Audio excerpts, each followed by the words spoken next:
Hello दोस्तों, रोज़ की तरह न्यूट्री ब्लॉग में सबका हार्दिक स्वागत है। सबके मंगल भविष्य की कामना के साथ बड़ों को मेरा सादर नमस्कार, छोटों को मेरा आशीर्वाद। मैं ठीक हूँ, आशा करता हूँ कि आप ठीक होंगे। रामचरितमानस के आरण्य कांड में भगवान मर्यादा पुरुषोत्तम राम का जब राम जी का जब नारद ऋषि नारद से सानिध्य होता है और ऋषि नारद भगवान राम जी से वरदान मांगते हैं और उस वरदान में नारद को भगवान ने माया के बंधनों में फंसने से रोकने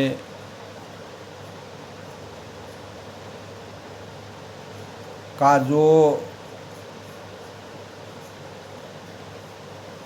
प्रयास किया, उसी प्रयास के परिणाम स्वरूप नारद मुनि की जो अभिलाषा थी, जो इच्छा थी, वह अपूर्ण रह गई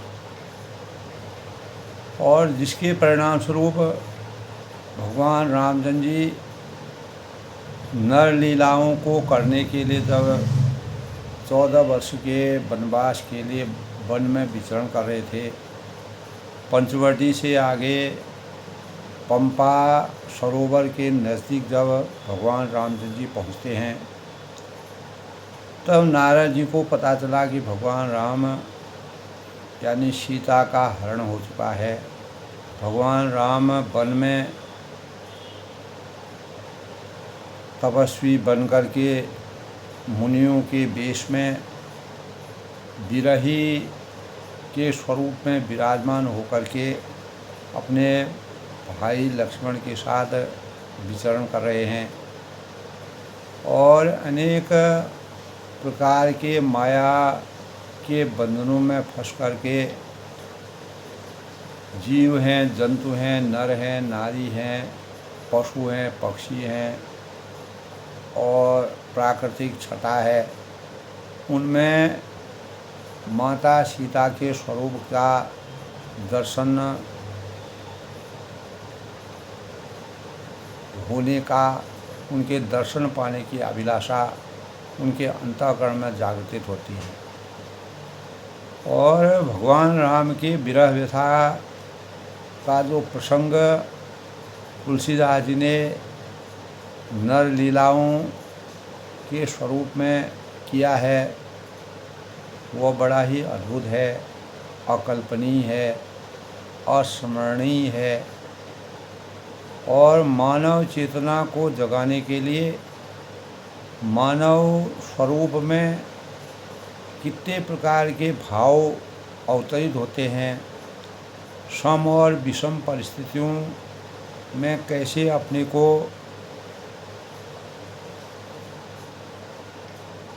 विचलन होने से रोकना चाहिए।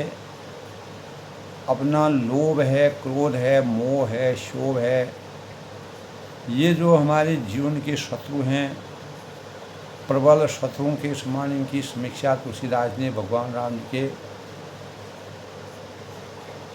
आदर्श चिंतन के अनुसार किया है।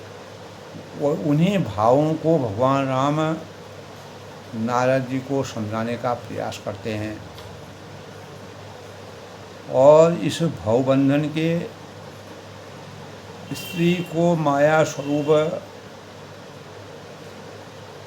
मानते हुए भगवान रामचंद्र ने काम, क्रोध, लोभादि मदो प्रबल मोह के धारी 3 महा अति दारुण दुखद माया रूपी नारी, यानी काम है, क्रोध है, लोभ है और मद है, अहंकार है और मोह यानी जो अज्ञान के वशीभूत होकर के मानव अपने को परिवर्तित कर लेता है। ये एक प्रकार की प्रबल अज्ञान के प्रबल शत्रु हैं और प्रबल सेना है। इनमें माया रूपिणी जो माया की साक्षात मूर्ति स्त्री के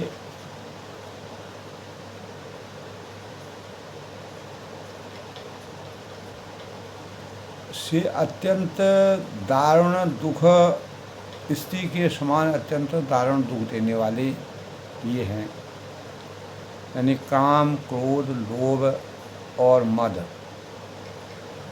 ये जो है अत्यंत ही दारुण दुख देने वाले हैं, जिस प्रकार स्त्री के स्वरूप में ये विराजित होते हैं। तो कल के प्रसंग में तुलसीदास ने भगवान राम जी के स्वरूप से, उनके चिंतन से नारद जी को जो ज्ञान की बातों को समझाने का प्रयास किया गया। जब यानी वन में वह विचरण कर रहे थे और पंचवटी से आगे विचरण करते करते जो वह पंपा सरोवर के नज़दीक पहुँचते हैं, जहाँ पूरा सरोवर अनेक प्रकार के तरह तरह के कमल के फूलों से आच्छादित था और उसके जल का सेवन करके भगवान रामचंद्र जी ने किस प्रकार के सुख की अनुभूति की। अनेकों देवी देवता भगवान राम जी के साकार स्वरूप का दर्शन करने आते हैं और भगवान के स्वरूप का वास्तविक प्रसाद पाकर वह अपने अपने लोक को चले जाते हैं। इतने में ही नारद जी को भगवान राम से वरदान लेने का आश्रय आया और उन्हें भगवान को विधिवत नमन किया, प्रणाम किया। भगवान रामचंद्र के सामने बैठे, तब नारद जी ने वरदान मांगने की अपेक्षा की। भगवान राम ने कहा कि मैं अपने भक्तों के लिए हमेशा तत्पर रहता हूँ और कोई भी चीज़ अपने भक्तों के लिए मेरे पास अधेय नहीं है, सब देय है। और मैं भक्तों के सुख के लिए ही अनेक प्रकार की नरलीलाओं को करने के इस संसार में अवतीर्ण होने का भाव लेकर के मानव कल्याण और ऋषि हैं, मुनि हैं, देवी हैं, देवता हैं, चर हैं, अचर हैं, अनेक दुखी हैं, दारुण दुखी जो लोग हैं, उनके कल्याण के लिए नर लीला करना आवश्यक है। तब वह कहते हैं अवगुण मूल प्रद, अवगुण मूल शूल प्रद, प्रमदा सब दुख खानी, ताते कीन निवारण, मुनि में यह जिय जान। तो तब भगवान रामचंद्र जी देवर्षि नारद को समझाते हैं, जो युवती स्त्री होती है वह अवगुणों से के मूल पीड़ा देने वाली और सब दुखों की खान है, अर्थात भंडार है। क्योंकि इसीलिए मैं, हे मुनि सुनो, मैंने मेरे अंतःकरण में ऐसा जानकर तुमको विवाह करने से मैंने रोका था, ताकि तुम भक्ति भावों से विरत होकर के अपार ज्ञान की पराकाष्ठा से जो आप अभिभूत हैं, उस ज्ञान से आप विरत न हो जाएं। आपके अंतःकरण में अज्ञान रूपी अंधकार की छाया न पड़े। ज्ञान के प्रकाश को हमेशा प्रकाशित रखने के लिए मैंने आपको विवाह करने से रोका। उसका कुछ न कुछ लक्ष्य था, आशय था, और उसको आप समझ नहीं पाए।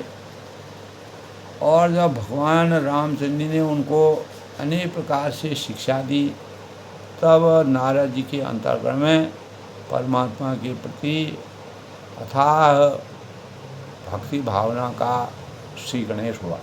जब नारद जी भगवान रामचंद्र जी को देखने के लिए पंपा सरोवर के नजदीक आते हैं तो गावत राम चरित मधुबानी प्रेम सहित बहु भांति बखानी करति दंडवत लिए उठाई राखे उठाए बार उड़ लाई। यानी वे कोमल वाणी से मधुर वाणी से प्रेम के साथ बहुत प्रकार से बखान कर वर्णन करते हुए रामचरितमानस का गुणगान कर रहे हैं। जब भगवान राम जी के सामने आते हैं, वीणा हाथ में लिए हुए हैं, भगवान की भक्ति में लीन हैं और भगवान का स्मरण करते करते वो जब रामचंद्र के सामने आगे पहुँचते हैं तो दंडवत करते देखकर श्री रामचंद्र ने नारद जी को उठा लिया, क्योंकि भक्त को किसी प्रकार के जब भगवान की भक्ति में जब लीन होते हैं तो उसे किसी प्रकार के भी शरण में जाना न जाना इसके लिए कोई भी भाव नहीं होते हैं। वो अपने परमात्मा के समीप चला जाता है। तो भगवान राम जी ने उनको स्नेह से उठाया और देर तक हाथों यानी देर तक अपने हृदय से लगा करके नारद जी को स्पर्श किया। उनके नारद जी ने भगवान के साक्षात स्वरूप का दर्शन किया। तो फिर स्वागत के साथ उनकी कुशल पूछकर अपने पास उनको बैठाया और लक्ष्मण जी ने भी आदर के साथ उनके चरण स्पर्शों को वंदन किया, नमन किया। बहुत प्रकार से विनती करके, अनेकों प्रकार से भगवान की विनती करके और प्रभु को मन में प्रसन्न जानकर तब नारद जी ने के कमल के समान हाथों को जोड़कर उन्होंने वचन कहा, अपने वचन मधुर वचन बोले कि सुनाऊं उदार सहज रघुनायक, सुंदर अगम सुगम वरदायक, देहूँ एक बर मांगो स्वामी रवि जानत अंतर्यामी। तो भगवान रामचंद्र जी कहा कि आप अंतर्यामी हैं और हे स्वभाव से ही उदार करुणा के धाम श्री रघुनाथ जी, सुनिए आप सुंदर अगम और सुगम वर को देने वाले हैं, वरों के खजाने हैं। और हे स्वामी, मैं एक वर मांगने को उत्सुक हूँ, यह मुझे दीजिए। यद्यपि आप अंतर्यामी हैं, सब कुछ जानते हैं, मेरे मन की बात आप समझ गए होंगे और मेरा यहाँ आने का आशय भी समझ गए। तो अंतर्यामी होने के कारण के नाते सब आप जानते हैं, बताने की आवश्यकता नहीं है। तो श्री रघुनाथ जी ने कहा, हे मुनि, तुम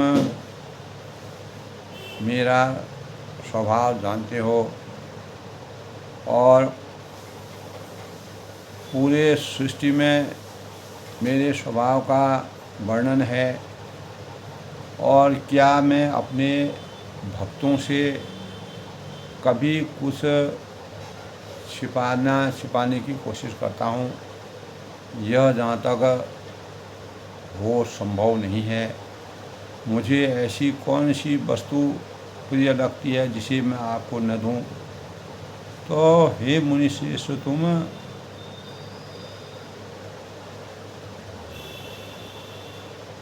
अपने इच्छानुसार कुछ भी मांग सकते हैं, मांगने को समर्थवान हैं, समर्थ हो। तब नारद जी कहते हैं कि मुझे यानी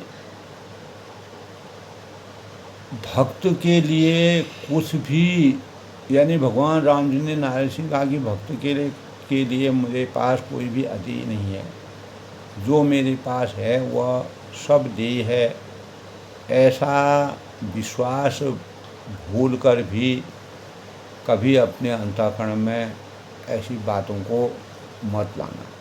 यानी तब नारद जी ने हर्षित होकर जब भगवान रामचंद्र जी को प्रसन्न मुद्रा में देखा और तथास्तु उन्होंने कह दिया, तो वे ऐसा वर, तब उन्होंने कहा कि मैं ऐसा वर मांगता हूँ कि वह धृष्टता हो सकती है उसमें। यद्यपि प्रभु के अनेकों नाम हैं और सभी नामों का अर्थ का प्रयोजन एक ही है। वेदों में इस प्रकार के रहस्य हैं, भगवान को अनेक नामों से व्याख्यात किया जाता है कि वे सब एक से एक बढ़कर नाम हैं। तो भी हे नाथ, राम नाम जो है आपको सच्चिदानंद घन कहा गया है, रघुनाथ कहा गया है, मर्यादा पुरुषोत्तम कहा गया है, रघुवीर कहा गया है। और लेकिन जितने भी आपके अनेकों नाम हैं उसमें राम नाम जो है सबसे उत्तम नाम है, जो दो शब्दों के मेल से बना हुआ है और जिसमें सच्चिदा का पूर्ण भाव छुपा हुआ है। यानी राम का मतलब है त्याग, त्याग की पराकाष्ठा, त्याग की उच्चता से प्रेरित आपका नाम है। और पाप रूपी पक्षियों के समूह के लिए यह जिस प्रकार बधिक होता है, बधिक के समान है। अर्थात जो इस संसार में जिस प्रकार बधिक अनेक प्रकार के पशु पक्षियों को मारता है जो पाप रूपी होते हैं, और इसी प्रकार आपका भी स्वरूप है। आप अपने भक्तों को अपने शरण में लेते हैं। तो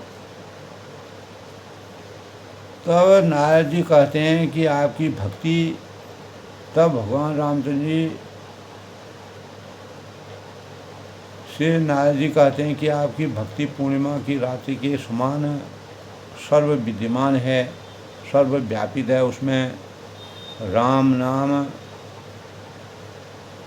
यही पूर्ण चंद्रमा के समान है। जिस प्रकार से पूर्ण चंद्रमा पूरे आकाश मंडल में अद्भुत शोभा से सुसज्जित रहता है, उसी प्रकार राम का नाम भी पूरे सृष्टि में विराजमान है। यानी जो तारागण और भक्तों के हृदय में निर्मल आकाश में निवास वह चंद्रमा करते हैं। तो भगवान रामचंद्र ने कहा कि हे कृपा के सागर, श्री रघुनाथ जी ने मुनि को वरदान मांगने पर एवमस्तु कह दिया। और ऐसा ही हो जब उन्होंने कहा तो तब नारद जी ने के मन में अत्यंत ही हर्षित होकर प्रभु के चरणों में मस्तक नवाया। श्री रघुनाथ जी को अत्यंत प्रसन्न जानकर नारद जी फिर कोमल वाणी से बोले कि हे राम जी, हे रघुनाथ जी, मुनि जब आपने अपनी माया को प्रेरित करके मुझे मोहित किया है, तो तब मैं विवाह करना चाहता था।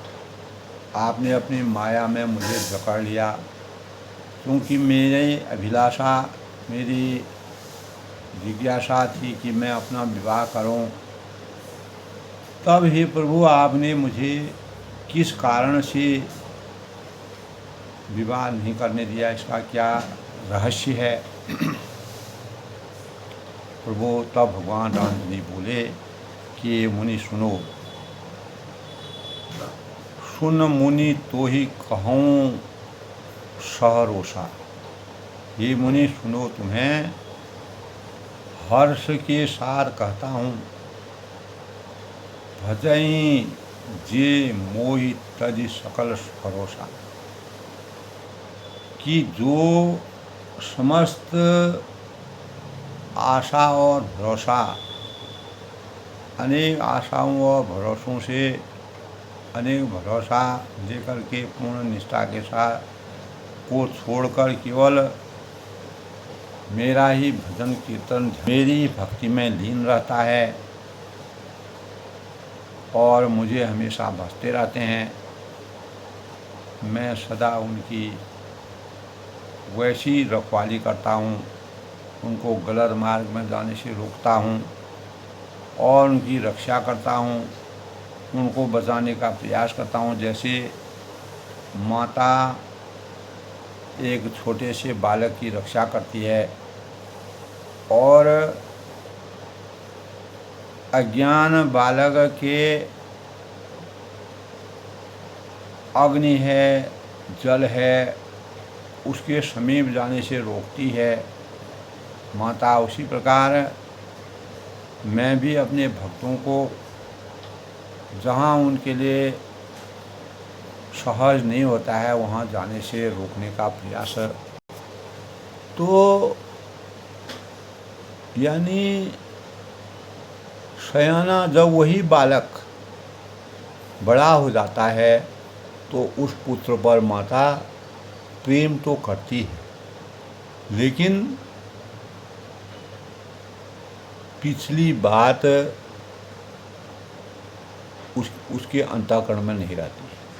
उसने क्या किया, क्या नहीं किया, वात्सल्य भाव में कितने गलत और सही कार्य किए, तो मातृ परायण शिशुओं की तरह फिर उसको बचाने की चिंता नहीं रहती है, क्योंकि वह माता पर फिर निर्भर नहीं रहता है।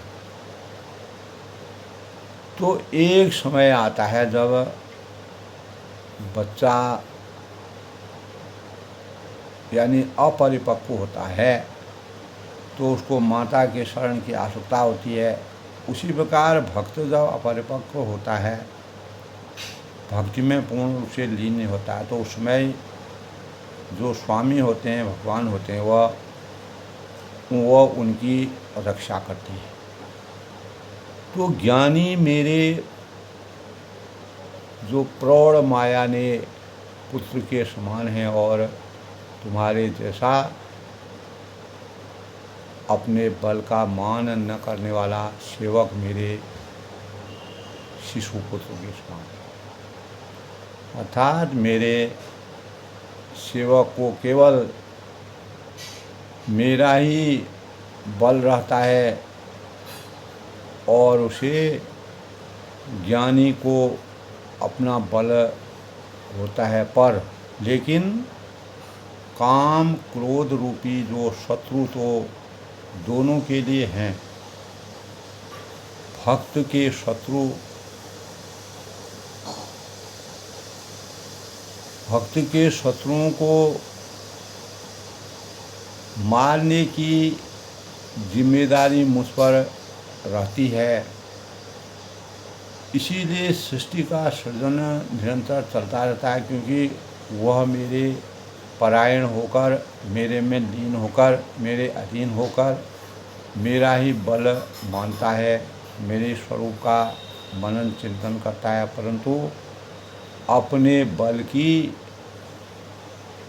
को मानने वाली जो ज्ञानी के शत्रुओं का नाश करने की जिम्मेदारी मुझ पर नहीं है। तो ऐसा विचार कर, ऐसा मंथन कर पंडित जन जो हैं, बुद्धिमान लोग मुझको ही भजते हैं। वे ज्ञान प्राप्त होने पर भी भक्ति को कभी नहीं त्यागते, यानी हमेशा भक्ति के भाव में ही रहते।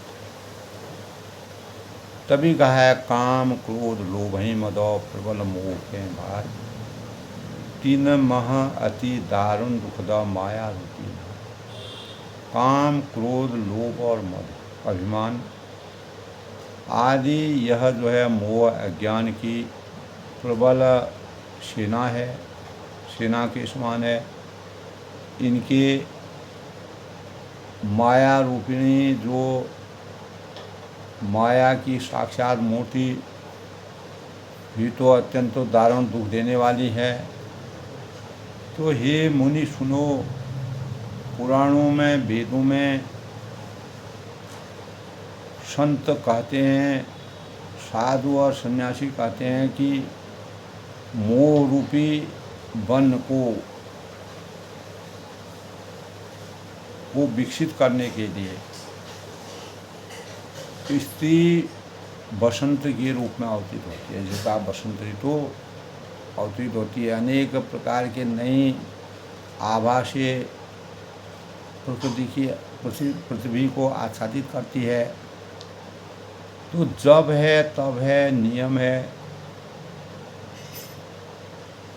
इन स्वरूपों से संपूर्ण जल के स्थानों का भी ग्रीष्म रूप में होकर वह सर्वदा पूरे जो जल होता है उसको सोखने का प्रयास करते हैं।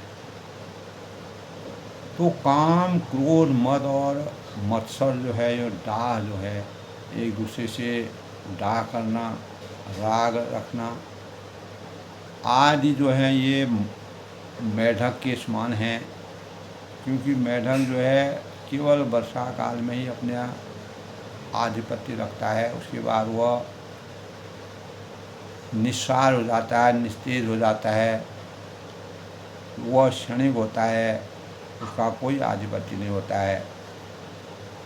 तो उनको वर्षा ऋतु में ही हर्ष प्रदान करने वाला होता है, क्षणिक सुख की अभिव्यक्ति उनको होती है। यही स्त्री है, बुरी वासनाएं और कुमुदों के समान है। जब तक उनको जल मिलता है तब तक वो खिलते हैं, फलते हैं, फूलते हैं, और जब जल नहीं मिलता है तो उनको सदैव सुख देने वाली वह शरद ऋतु है। तो धर्म सकल सरसीर हो बंदा, छोड़ हिम्मत नहीं दुई सुखमंदा, पुण्य ममता जवाह बहुत आई, मलुई नार शिशिर ऋतु पाई। यानी समस्त धर्म कमलों के झुंड हैं, और यह नीच विषय जन्य सुख देने वाली स्त्री हिम ऋतु होकर उन्हें जला डालती है। और फिर ममता रूपी जो जवास का समूह है, यानी जो वन है, वह स्त्री रूपी शिशिर ऋतु की को पाकर ठगा हरा भरा हो जाता है, अर्थात आभामय हो जाता है। तो पाप रूपी जो उल्लुओं के समूह के लिए यह भी सुख देने वाला घोर अंधकारमयी रात्रि के समान है। यानी पाप उलूक निकर सुखकारी, नारी निबिड़ रजनी अधियारी, बुद्धि बल शील शक्ति सब मीना, बंशी सन प्रिय पवीना। और बुद्धि बल शील और शक्ति ये सब मछलियाँ, तरह तरह की मछलियों का की रूप की छोटी बड़ी अनेक प्रकार की मछलियों का समूह है, को फंसाकर यानी नए करते हैं, नष्ट कर देते हैं, अतः उनको जड़ से समाप्त कर देते हैं। तो उसके लिए जो है स्त्री बंसी के समान है। जिस प्रकार भगवान श्री कृष्ण की बंसी बसने से माया के स्वरूप में सब विराजित हो जाते हैं। चतुर पुरुष ऐसा जो ज्ञानी लोग हैं, चतुर लोग हैं, बुद्धिजीवी हैं, वह उनका इस प्रकार का मत है। और युति स्त्री अवगुणों की मूल पीड़ा देने वाली और सब दुखों की खान है। नारद जी को भगवान राम जी किस प्रकार से उनके हृदय को परिवर्तित करके वास्तविकता के भावों का संचार करते हैं। इसीलिए हे मुनि, मैंने अपने हृदय में ऐसा विचार कर, ऐसा सोच कर, ऐसा जानकर, ऐसा बूझकर तुमको विवाह करने से रोका था। उसका आशय है। तब नारद जी क्या कहते हैं, सुनि रघुवर के बदन सुहाई, मुनि तन पुलक नयन भरे आई, कहूँ कौन प्रभु के असी रीति, सेवक पर ममता। तब नारद जी पूर्ण ज्ञान से अभिभूत हो जाते हैं और श्री रघुनाथ जी के सुंदर वचन सुनकर मुनि का जो शरीर था वह पुलकायमान हो जाता है और वह उनके नेत्रों में जल भर आता है। प्रेम अश्रुओं की धारा प्रवाहित हो जाती है और वे मन ही मन कहने लगे, कहूँ कौन प्रभु के असी रीति, सेवक पर ममता और प्रीति। कहते कहो तो किस प्रभु को ऐसी, किस प्रभु की भगवान की ऐसी रीति होती है जो जिसका सेवक पर इतना ममत्व और ऐसा प्रेम की आसक्ति होती है। ऐसे भगवान बहुत कम हैं। तो जे न भजहि अस प्रभु ब्रह्म त्यागी, गैन रंक नर मंत्र उर्भागी, पुनि सादर बोली मधु नारद, सुनौ राम विज्ञान विशाल। तब नारद जी ने भगवान राम जी के जब पूर्ण स्वभाव को देखा, उनका हृदय परिवर्तन हुआ और उनके अंतःकरण में भगवान राम जी की वास्तविकता का संचार हुआ। तो इसीलिए वह कहते हैं कि जो मनुष्य प्रेम को त्याग कर ऐसे प्रभु को नहीं भरते हैं और ज्ञान के वह कंगाल, दुर्बुद्धि और अभागे जिस प्रकार मारे फिरते हैं, उसी प्रकार उनका जीवन है। तो फिर नारद मुनि आदर सहित मान सम्मान के साथ बोले कि हे विज्ञान विशारद श्री राम जी, सुनिए क्या कहते हैं। संतन के लक्षण रघुवीरा, कहो नाथ भव भंजन। कि हे रघुवीर, हे भव भय जन्म मरण के बंधनों से मुक्त करने वाले, का नाश करने वाले मेरे नाथ, यानी अब कृपा करके संतों के लक्षण कहिए। सुन मुनि संतन के गुण कहूँ, जिनते मैं उनके बस रहूँ। और श्री राम जी ने कहा कि हे मुनि सुनो, मैं संतों के गुणों को कहता हूँ, जिनके कारण मैं उनके अंश में रहता हूँ, उनके बस में रहता हूँ, उनके सानिध्य में रहता हूँ। बट विकार जित अनर्ग अगामा, अचत अकिंजन सुधि सुख धामा। अमित बोध अनियमित भोगी, सत्य सार कवि कोविद जोगी। अर्थात हे संत, काम है, क्रोध है, लोभ है, मोह है, मद है और मत्सर है। इन 6 विकारों और दोषों को जीते हुए तो पाप रहित और कामना रहित निश्चल स्थिर बुद्धि, किसी प्रकार के कामना और काम से निष्काम भाव से स्थिर बुद्धि और अकिंचन यानी सर्वत्यागी, बाहर और भीतर से पवित्रता के प्रति के सुख के धाम, असीम ज्ञानवान और इच्छा रहित, मिताहारी अर्थात सत्यनिष्ठ कवि, विद्वान योगी, सावधान मानद मदहीना, धीर धर्म गति धर्म धर्म। तब वह कहते हैं कि सावधान, दूसरों को मान देने वाले, अभिमान सहित धैर्यवान, धर्म के ज्ञान और आचरण में अत्यंत ही निर्गुण जो है,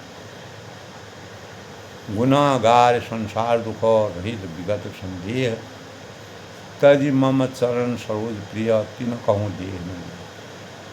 और गुणों के घर और संसार के दुखों से रहित,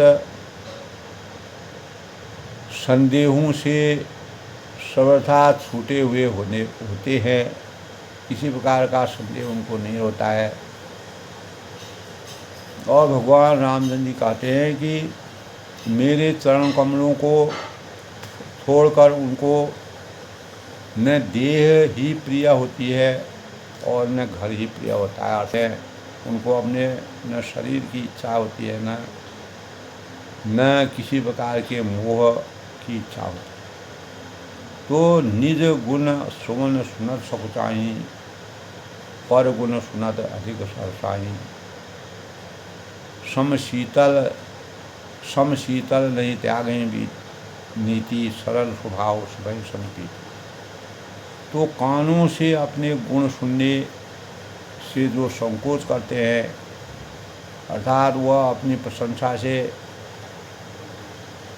से सुखी नहीं होते हैं, दूसरों की प्रशंसा में सुख का अनुभव करते हैं, दूसरों के गुण सुनने की उनको इच्छा होती है, हर्षित होते हैं। तो राम शीतल है, न्याय का कभी भी न्याय यानी न्याय का सम शीतल नहीं त्याग ही नीति, न्याय का कभी भी त्याग नहीं करते। और सरल स्वभाव सभय संपीति, और सरल स्वभाव होने के परिणाम स्वरूप सभी प्रेम से रहते हैं। जब तब व्रत दस संजय नेमा, गुरु गोविंद विप्रपद प्रेमा, सदा क्षमा मयति दाया, मुदिता मम पद प्रीत अमाया। यानी हे जब वे जो होते हैं, जब है तब है, व्रत है, दम है, संयम है, नियम में हमेशा व्रत रहते हैं, निरंतर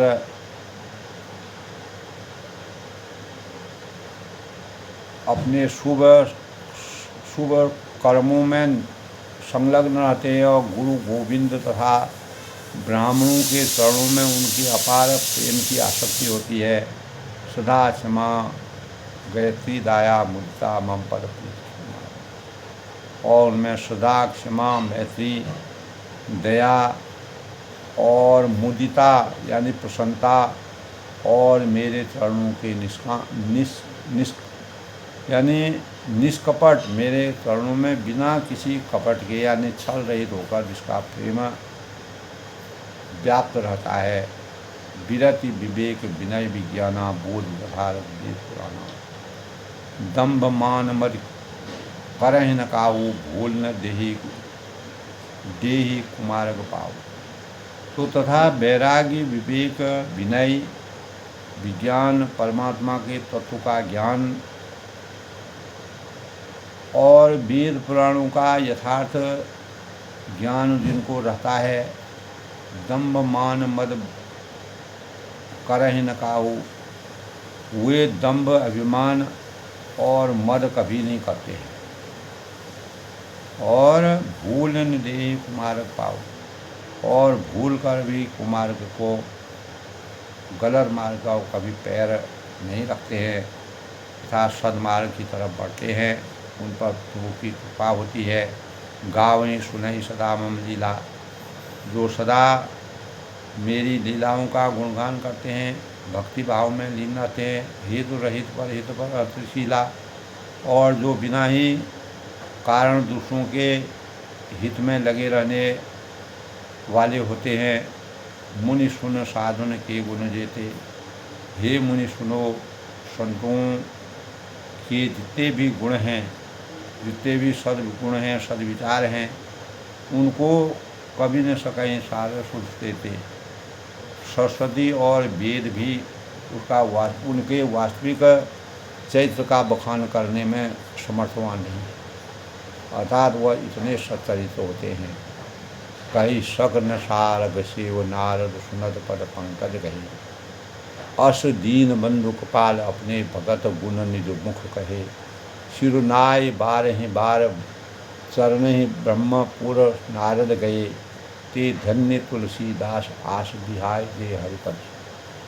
तो शेष और शारदा भी नहीं कह सकते हैं कि यह सुनते ही नारद जी श्री राम जी के चरण कमल में उनके मुखारबिंदु से सुने हुए वचनों को सुन करके नारद जी भगवान के स्वरूप में पूर्ण रूप से बंदित हो गए। और दीन बंधु कृपालु प्रभु के इस प्रकार अपने श्रीमुख से अपने भक्तों के गुण का जो बखान किया, तो भगवान ने के चरणों में बार बार सिर नवाकर और वंदन करके नारद जी यानी ब्रह्मलोक को चले गए।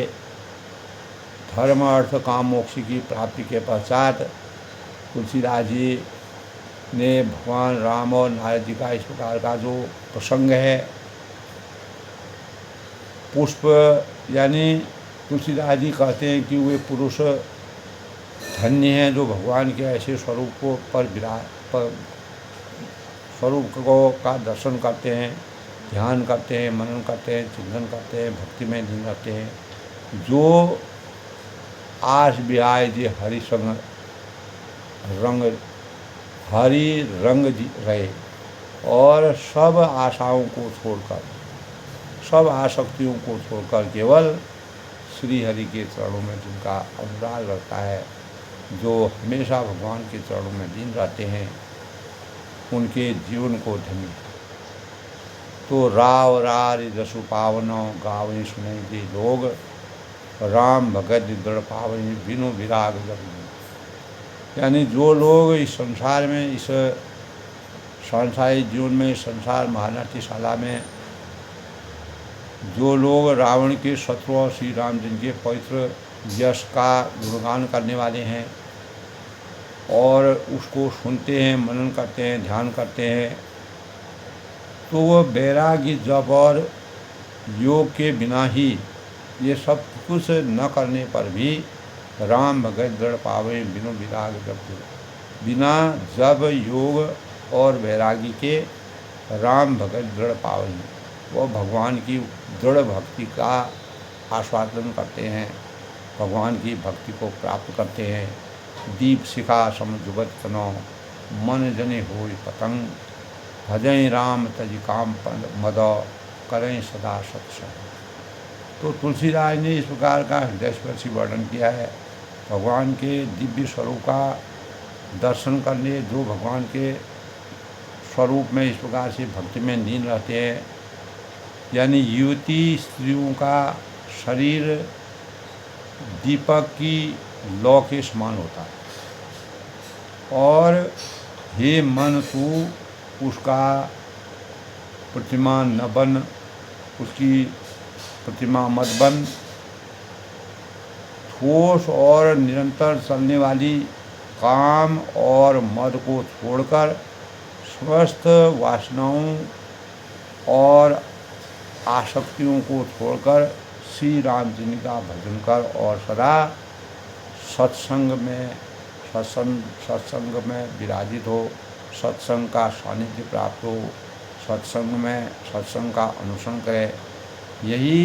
इसी प्रकार भगवान रामचंद्र जी ने अरण्य कांड में तुलसीदास ने भगवान रामचंद्र जी के ऐसे भक्ति में लीन नारद जी के अंतःकरण में जो संदेह था, संशय था, भगवान राम जी उस संशय को उसी प्रकार से समाप्त किया और नारद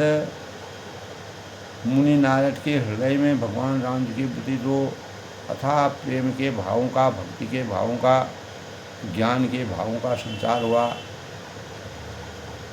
इसीलिए उनको त्रिकालदर्शी कहा गया है और वह पूरे ब्रह्मांड के चक्कर लगाते हैं, भगवान के भजनों का मनन करते हैं, चिंतन करते हैं, ध्यान करते हैं। तो इस प्रकार दोस्तों अरण्य कांड में भगवान राम जी के वन विचरण का जो प्रसंग है वह अद्भुत है। तुलसीदास जी ने जो रहस्यमय और हृदयस्पर्शी वर्णन भगवान राम जी के नरलीलाओं का किया है वह मानव चेतना को जगाने वाला है।